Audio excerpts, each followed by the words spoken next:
Hi, I'm Mallory Jones. I teach 8th grade U.S. history. I've taught 8th grade U.S. history for the last 10 years within Northwest ISD. And I'm Julia Pucci. This is my second year of teaching. I came from the elementary background, so that's where I did all of my studying, and then I taught 4th grade last year. However, I think that Mallory and I have found that we're having some struggles this school year that I think you might relate to. We have been communicating with our students and caregivers. We've been offering tons of accessible materials online and on paper. We've made ourselves available for tutorials. We've done it all. But students are still all working at different paces, or they're behind because of all of the absences. So now what?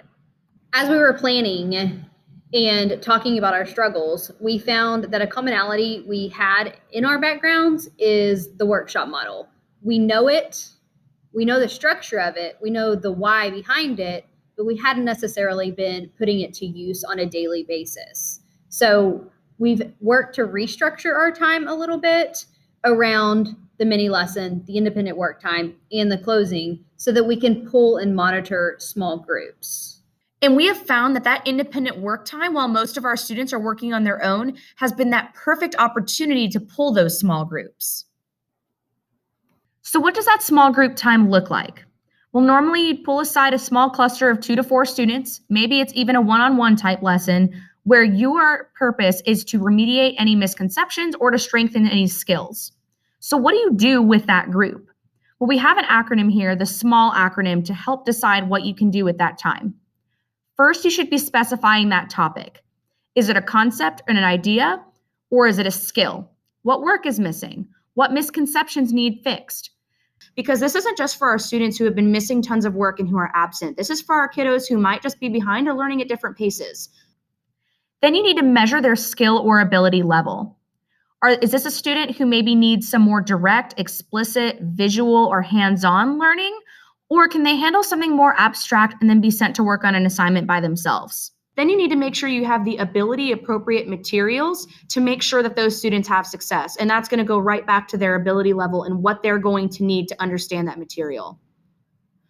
Finally, then you can go into that lesson. You can teach a mini lesson on the topic, and it should just be a bite-sized nugget of what they're missing, enough for them to be able to convey the understanding and the essential skills that you need.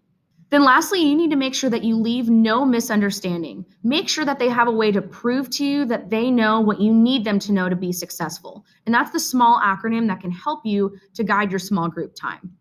But then there's the big question of, what are my other students doing? The goal would be to have students working independently or collaboratively on a self-paced assignment.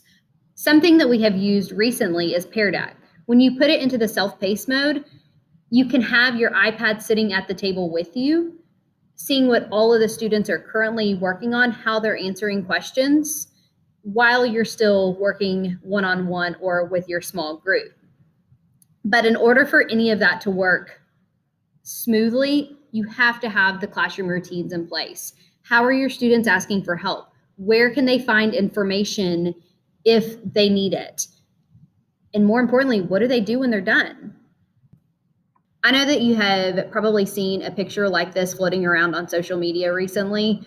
Every time I look at it, it really hits home. The 8th graders that I stand in front of every single day, their last normal year was before they ever even walked into the doors of Wilson Middle School.